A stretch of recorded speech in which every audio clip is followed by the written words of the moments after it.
সুপ্রিয় শিক্ষার্থীরা, কেমন আছো তোমরা সবাই? আজকে আমরা যে ক্লাসটি করতে যাচ্ছি এটা ইংলিশ সেকেন্ড পেপারের প্র্যাকটিস সেশন। আমরা গতদিন করেছি কন্ডিশনাল সেন্টেন্স, যে স্ট্রাকচারগুলো শিখেছি এবং কাকে বলে, কিভাবে এটা আমরা পেয়ে থাকি সেগুলো শিখেছি। আজকে আমরা দেখব এই কন্ডিশনাল সেন্টেন্স যে তিনটি স্ট্রাকচার আমরা শিখেছি, এবং আমি একটা বলেছি ব্যতিক্রম আছে যেটাকে আমরা বলি mixed conditional or zero conditional.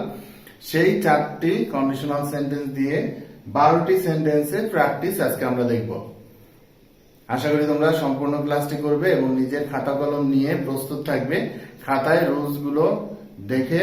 আর আমি যে প্র্যাকটিস গুলো শুরু করছি এই প্র্যাকটিস সেন্টেন্স গুলো তুলবে এবং সাথে সাথে আমি যে রুলস গুলো রিভিউ করব, আবার পুনরায় বুঝাবো, সেটি ভালো মতো খেয়াল করে সম্পূর্ণভাবে এর যত কিছু তোমার ভুল ভ্রান্তি হতে পারে সেটাকে মিটিয়ে ফেলবে। তাহলে আসো আমরা শুরু করি কন্ডিশনাল সেন্টেন্সের প্র্যাকটিস।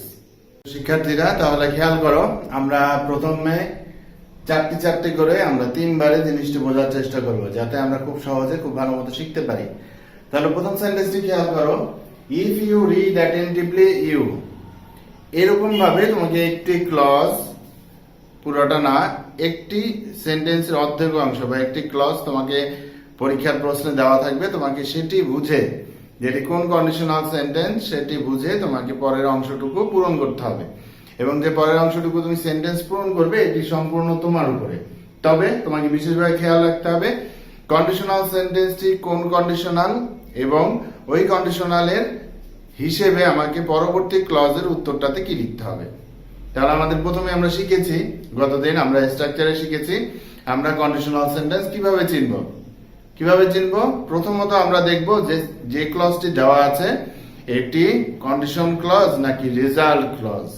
যদি আমরা দেখি সেন্টেন্সটিতে ইফ দিয়ে শুরু হয়েছে তাহলে আমরা বুঝবো এটা হচ্ছে কন্ডিশন ক্লজ, তার মানে তোমাকে রেজাল্ট ক্লজটি লিখতে হবে।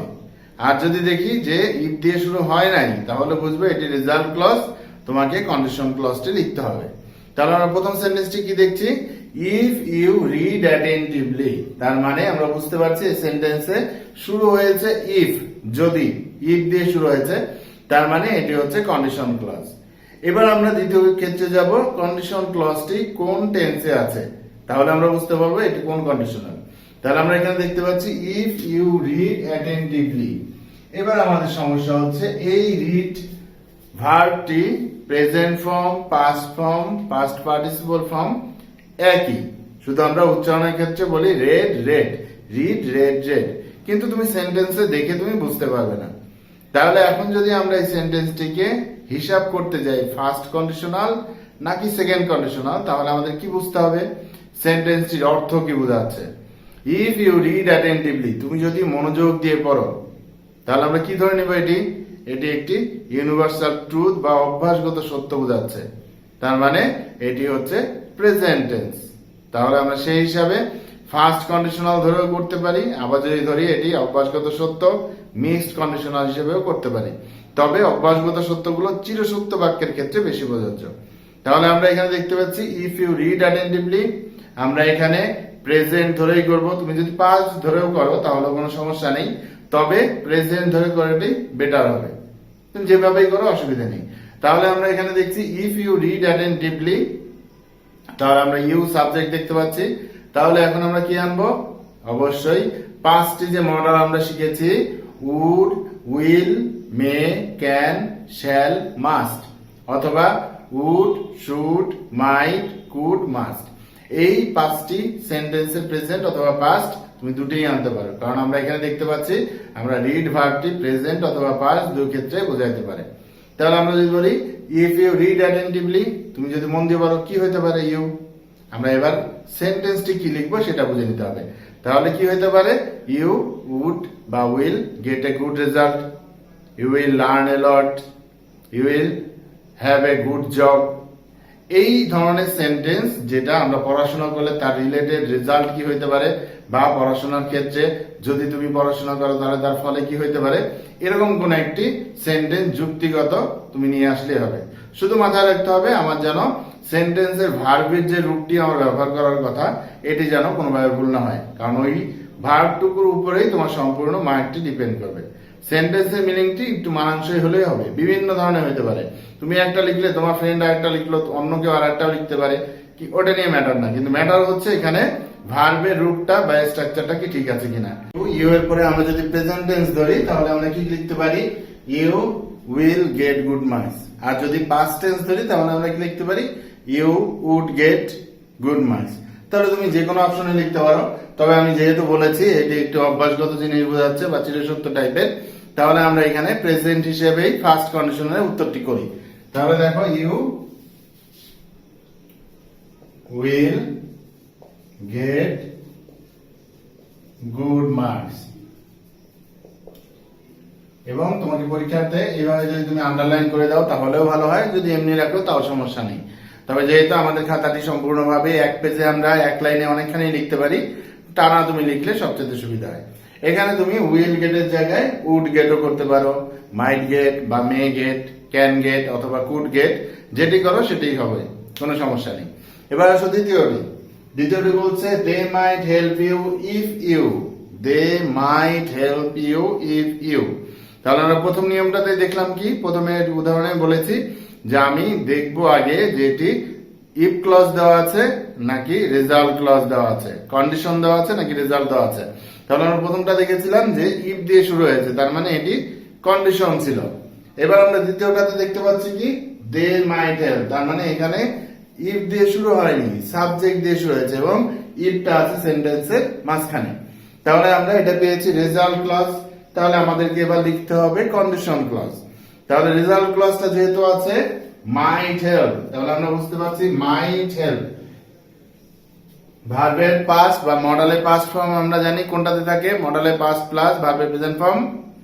এক্স্যাক্টলি, সেটি থাকে হচ্ছে সেকেন্ড কন্ডিশনাল। তার মানে তুমি ইফ ক্লজটা লিখবে পাস্ট ইনডিফিনিট টেন্স, মানে ভার্বের পাস্ট ফর্ম দিয়ে। তাহলে আমি কি বলতে পারি, they might help you if you, তারা তোমাকে সাহায্য করতে পারতো যদি তুমি কি হইতে পারো, যদি তুমি সাহায্য চাইতে পারতে বা চাইতে, যদি তোমার দরকার হতো, তাহলে আমরা সেই হিসেবে করতে পারি if you wanted help or asked for help। তাহলে আমরা এখানে দেখতে পাচ্ছি ওয়ান্টেড হেল্প বা asked for help। তাহলে আমরা কি দেখতে পাচ্ছি, যদি আমরা বলি দেখি যে এখানে রেজাল্ট ক্লজে মডেল অক্সিলারি পাস্ট ফর্ম আছে, তাহলে আমরা বুঝবো এটা হচ্ছে সেকেন্ড কন্ডিশনাল, এবং সেই হিসাবে আমরা এখানে কি করব, ভার্বের পাস্ট ফর্ম দিয়ে কন্ডিশন ক্লজটি পূরণ করব। এবার আমরা দেখি এখানে ওয়ান্টেড হেল্প, তুমি যদি সাহায্য চাইতে, বা asked for help, wanted এটির একটি ফ্রেজাল রূপ হচ্ছে asked for। যেহেতু আমরা পাস্ট টেন্স সেজন্য wanted হয়েছে, এবং এখানেও asked এর জায়গায় আমরা করেছি asked, এটি asked for help। এবার আসলে দেখি 3 নাম্বারটা, I would have joined the party। এখানে আবার আমরা দেখতে পাচ্ছি ইফ আছে মাঝখানে, I would have joined, would have, could have, should have plus ভার্বের পাস্ট পার্টিসিপল। কোন কন্ডিশনালে থাকে? Exactly third conditional. তার মানে আমরা চলে এসেছি পারফেক্ট কন্ডিশনালে রেজাল্ট ক্লজে। তাহলে আমাকে লিখতে হবে এই ক্লজটি, কন্ডিশনালটি পারফেক্ট, মানে পাস্ট পারফেক্ট টেন্সের স্ট্রাকচারে। তাহলে এখানে দেখতে পাচ্ছি I would have joined the party, আমি পার্টি বা অনুষ্ঠানটিতে জয়েন মানে যুক্ত হতেও পারতাম যদি। তাহলে আমরা পাস্ট পারফেক্ট করে যদি আমাকে ইনভাইট করা হতো, বা যদি তুমি আমাকে বলতে, যদি সে আমাকে ডাকতো, এরকম কিছু একটা করতে হবে। তাহলে ইফ হি দিয়ে করতে পারি, দে দিয়ে করতে পারি, অথবা ইউ দিয়ে করতে পারি, যেটা দিয়ে তুমি করতে পারবে সেটা দিয়ে হবে, সমস্যা নেই। তাহলে if he had invited me, তাহলে আমরা কি করলাম, এইখানে আমরা দেখলাম উড হ্যাভ আছে, তার মানে আমরা দেখতে পাচ্ছি থার্ড কন্ডিশনালের রেজাল্ট ক্লজ। তাই আমরা কি করলাম, হ্যাড প্লাস ভার্বের পাস্ট পার্টিসিপল, হ্যাড প্লাস ভার্বের পাস্ট পার্টিসিপল, তাহলে ভি3 ফর্ম। তাহলে if he had invited me. তাহলে আশা করি বুঝতে পেরেছো, এটি হচ্ছে থার্ড কন্ডিশনালের স্ট্রাকচারে ছিল, এই জন্য আমরা থার্ড কন্ডিশনালের যে কন্ডিশন ক্লজ সেটি হিসাবে পারফেক্ট করলাম। If you wanted to get a job, 4 নাম্বারটা আমরা দেখতে পাচ্ছি if you wanted to get a job, তাহলে ইফ ক্লজ দেওয়া আছে কন্ডিশন, এবং আমরা দেখতে পাচ্ছি ভার্ব কি আছে কি ফর্মে, পাস্ট ইনডিফিনিট মানে পাস্ট ফর্ম। তাহলে আমরা কি বুঝবো এটা হচ্ছে কোন কন্ডিশনাল, সেকেন্ড কন্ডিশনাল। তাহলে সেকেন্ড কন্ডিশনালে আমাদের কি হবে, রেজাল্ট ক্লজে কি করতে হবে, সাবজেক্ট প্লাস পাঁচটি মডেলের যে 5টি মডেল আছে তার past form, would, should, might, could অথবা মাস্ট, এই 5টি মডেল, তারপরে ভার্বের প্রেজেন্ট ফর্ম। তাহলে আমরা দেখি কি লিখতে পারি, if you wanted to get a good job, তুমি যদি একটি ভালো চাকরি পেতে চাইতে, তাহলে কি করতে হবে, ইউ, যেহেতু আমাদের সাবজেক্ট এখানে ইউ বলেছে সেই হিসাবে আমরা সেকেন্ড সাবজেক্ট ইউ আনবো। তাহলে ইউ ওয়ান্ট আছে, তাহলে ইউ would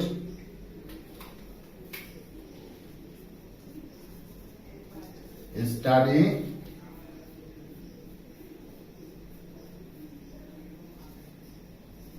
attentively। তাহলে আমরা দেখতে পাচ্ছি এটা ছিল সেকেন্ড কন্ডিশনাল, এবং সেকেন্ড কন্ডিশনালের কারণে আমরা কি করেছি, ভার্বের পাস্ট ফর্মের কারণে এখানে মডেলের পাস্ট ফর্ম উড এনেছি। তুমি এখানে শুড হইতে পারে, মাইট হইতে পারে, এই দুটো যে কোনো একটি আনতে পারতে। ইউ উড স্টাডি অ্যাটেন্টিভলি, এবং আমরা জানি মডেলের পরে ভার্বটির প্রেজেন্ট ফর্ম, যেহেতু সেকেন্ড কন্ডিশনাল সেই হিসাবে আমাদেরকে মডেলের পরে ভার্বের প্রেজেন্ট ফর্ম আনতে হয়েছে। তাহলে আশা করি তোমরা এই 4টি নিয়ম আমরা দেখলাম কয়টি কন্ডিশনাল আছে। প্রথমটি ছিল ফার্স্ট কন্ডিশনাল, দ্বিতীয়টি সেকেন্ড কন্ডিশনালের রেজাল্ট ক্লজ দেওয়া ছিল, তৃতীয়টি থার্ড কন্ডিশনালের ইফ ক্লজ দেওয়া ছিল, রেজাল্ট ক্লজ দেওয়া ছিল, এবং চতুর্থটি সেকেন্ড কন্ডিশনালে দেওয়া ছিল। তাহলে আমরা এখানে 3টি কন্ডিশনালের উদাহরণ দেখলাম। এবার আমরা পরবর্তীতে আবার 4টি, তারপর আবার 4টি, মোট 12টি স্ট্রাকচার আমরা আজকে দেখবো, 12টি সেন্টেন্স দেখবো। তাহলে আসো এবার আমরা পরবর্তী 5 নাম্বারে চলে আসি। তাহলে আশা করি আজকে আমরা যে প্র্যাকটিস করলাম এটি তোমাদেরকে কন্ডিশনাল সেন্টেন্সের যতগুলো ঝামেলা বা যতগুলো রুলস আমরা শিখলাম গত ক্লাসে সেগুলো সম্বন্ধে সম্পূর্ণ ধারণা ক্লিয়ার করলো। তাহলে পরবর্তীতে আমরা আবার কিছু প্র্যাকটিস নিয়ে পরের ক্লাসে হাজির হব, এবং তোমরা অবশ্যই এই ক্লাসগুলো আমার সাথেই থাকবে, এবং এখান থেকে যতখানি ভালোভাবে শেখা প্রয়োজন বা ভালোভাবে শেখা যায় সেটি ট্রাই করবে।